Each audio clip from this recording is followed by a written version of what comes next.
Hi guys, I'm Devin. Welcome to my channel, Devised by Dev. This is my personal channel. I post this type of stuff just for fun. It's not for monetizing, so you should not see ads. In this video, I'm in the process of building my first custom gun or modified gun because it's the basis of the gun is an ultralight 110 Savage ultralight 110 with a 6.5 Creedmoor round in it and the great proof research carbon barrel.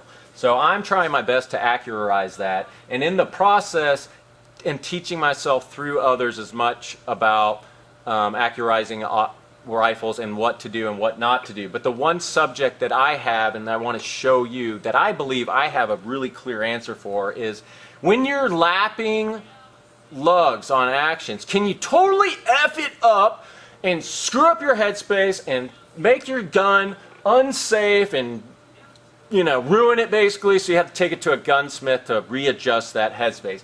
Can it be done realistically using some of these lapping compounds? Well, there is a population on the internet and on the forums that totally wholeheartedly believes that you should never lap the bolts for two reasons. One, it just doesn't do anything for accurizing. And then there's the flip side. I've seen people that say it's the number two thing to do to help accurize your rifle. But the second point to that is they believe that you can quickly and very easily remove too much material off the faces of your laps there where your lugs move back and forth as a bearing surface and open it up too far and your headspace is out of whack. I'm about to show you if that's true or untrue through this experiment. So let's go check it out.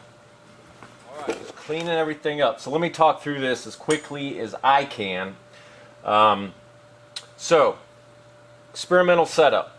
What are we using? So, I'm going to approach this thing, by the way, the most conservative and ultra conservative way possible, meaning I'm using an extremely soft material. This is T6063 aluminum. It's even softer than very common 66-1, which is better than this material, especially for machining. But so this is a softer metal, softer aluminum that you'll find.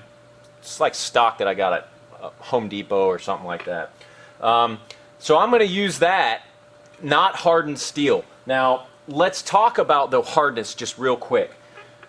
I don't know exactly what Savage used in this as a bar stock material for machining the bolt and the receiver. Generally, though, they're a very common hardened, good quality hardened steel is chromoly 4140. Very common in these style of rifles. So if you do happen to know exactly what Savage used, I'd call them, but guess what? It's super late at night right now. They probably wouldn't even tell me. But let me know what it is if you know exactly what the lugs of the bolt are made from, and then I'll run some numbers and post it in the comments.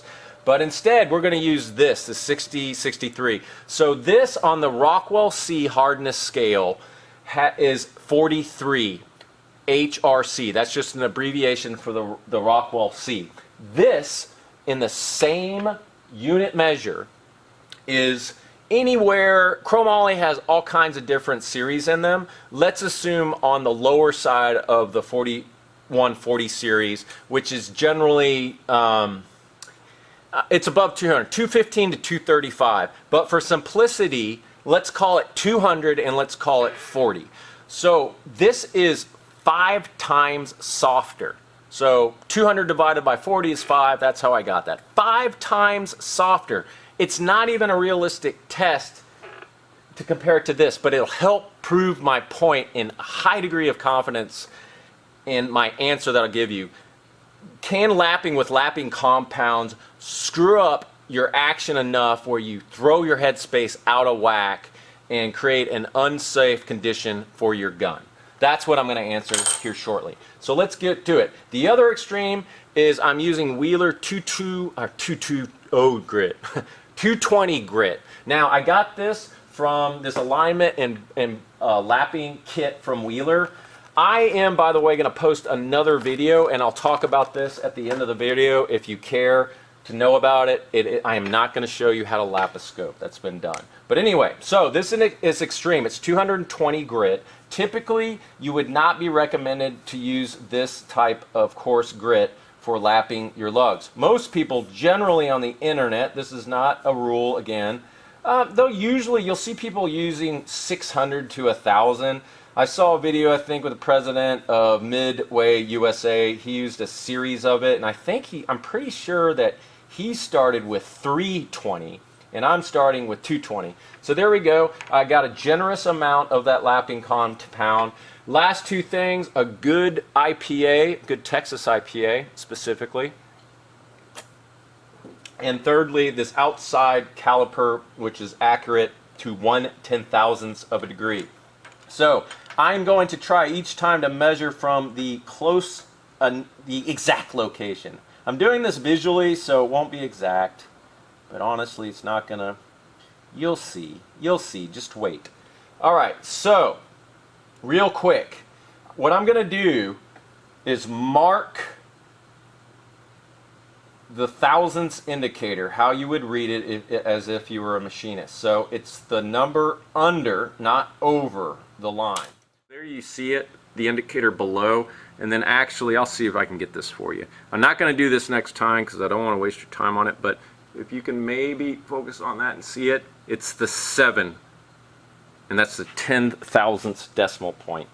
So 0.0217, that's our baseline. Let's do it. So to begin, I'm going to take this bar stock material, make sure it's clean, and I'm going to do 100. I'm going to count 100 lap strokes. 1, 2, 3, 4, 5, 18, 19, 100. All right. Woo! That was a workout. I need a beverage. Actually, it is freaking humid right now here. I'm right outside of Austin, and it's just a humid day. It's pretty late tonight. I actually had to open the shop door behind you. This is my wood shop, by the way. I own a fine furniture business and an urban sawmill, and we build furniture from historical trees that we save across the state of Texas. Kind of a unique business. Anyway, so I'm going to clean both these surfaces because I want to do this one more time to some degree of repeatability for you. An N of 1 is just not good enough, although this isn't going to be a quantitative measure, it will definitely be qualitative. It's really right in between there. It's almost like half of a 10,000th, which is crazy. But we'll call it 1/10,000. 100 strokes removed 1/10,000th of an inch using 220 grit on bar stock that is 5 times softer than this. Meaning I needed to take 5 times the effort. God, I'm sweating. I'm sorry. 5 times the effort to remove the same amount of material. So I needed to sit there and do what? 500 strokes. Right? I definitely didn't even come close to doing that on my lugs on this gun using 320 grit. So for that, and why I came up with this experiment, I wanted some sense of confidence of how much might I have influenced the headspace from this Savage blueprinted action, because I think they blueprinted it on the tighter end, I'm assuming, and I wanted to be on the tighter end or have that gap as small as possible. So, and I'll talk about headspace gaps here in a second. Let's do this again real quickly, by the way. Okay, let's do this again. So we were saying we were at 0.0216. It's kind of what I expected. So now we are definitely at 0.0216. It lines up perfectly. All right, so what did that tell us? It took us 200 strokes to lap off exactly 1/10,000. Let me repeat. 200 strokes using 220 grit, and a soft aluminum. It took 200 strokes to get 1/10,000th off. All right, so in summary, what did we learn and what the hell does it mean? Well, I think I clearly proved to some degree of confidence that lapping, using these lapping compounds, especially something finer than this, it would take a very, very dedicated effort to lap a substantial enough material to truly impact headspace in a detrimental manner. And let me explain a little bit further. So, the ANSI standards, which were developed by an organization called SAMI, I think that's how you pronounce it, I'm not actually positive, it's SAAMI. Now, they developed the specifications for basically headspace with manufacturers for go, no-go gauges use. And a go side blank is 1.630. So, that's basically as close as they want you to get to the end of the firing, right, of the igniter on the cartridge. So, once again, I'm not a rifle expert, so I apologize if my lingo isn't perfect. Please correct me if so. So, that 1.630 is basically as close as you want the end of the bolt for the firing pin to make contact with the bullet itself.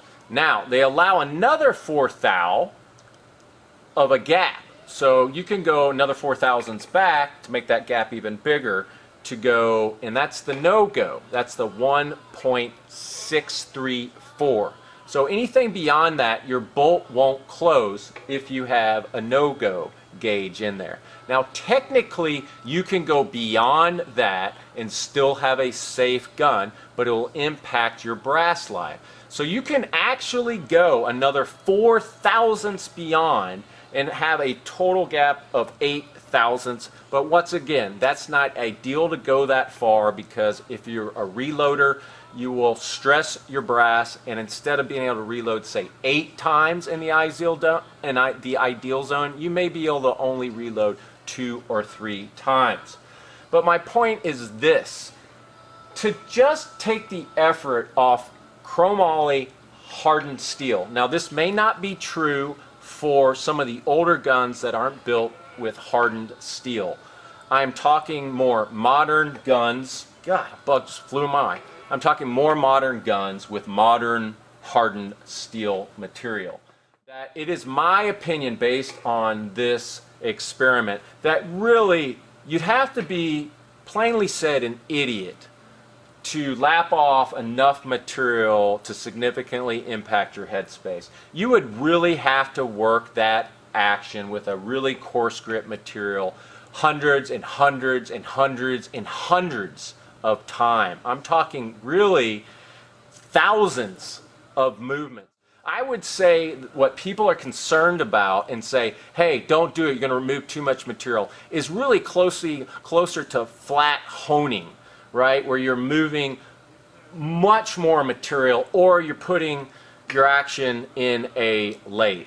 All right? So, you know, take it easy. Don't take my word for it. The internet is full of tons of misinformation.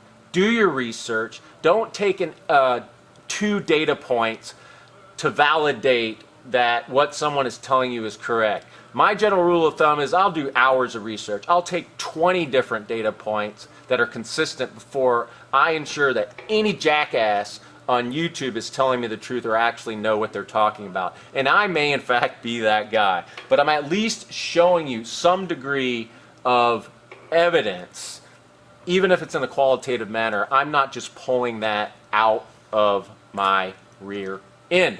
So once again, I hope that's helpful. Next video, I think this might be kind of an interesting video. I'm not sure. On the internet, I read up about lapping scope rings.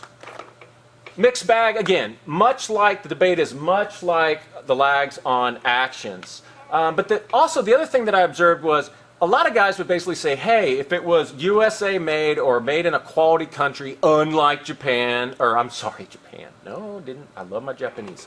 They do some great Kaizen. Ooh, love it. Anyway, China. You know those types, right? And it's very common on the gun forums. And I'm not at all bashing USA made stuff. In fact, I support it. I have a company and we try almost exclusively to buy all our accessories, our fasteners, etc. for our live edge dining tables to make sure they're USA made. When it's possible, we have 100% USA made products. So I, more than anything else, support keeping our domestic money in the United States. It's nothing personally against China as a manufacturing company, because the Chinese can produce some amazing products, but it's all about quality control processes and standards. And if you're an engineer with either a QE or QC, you understand this. A lot of people just assume that because something has made in China that it's crap, and that is totally false. And it's much more misinformation out there on the internet. Now, if you're arguing don't buy China because you want to keep the money in the United States, all thumbs up. But these warm scope rings are high quality, made in the USA. They get great reviews. They're a great company. I want to continue to support them.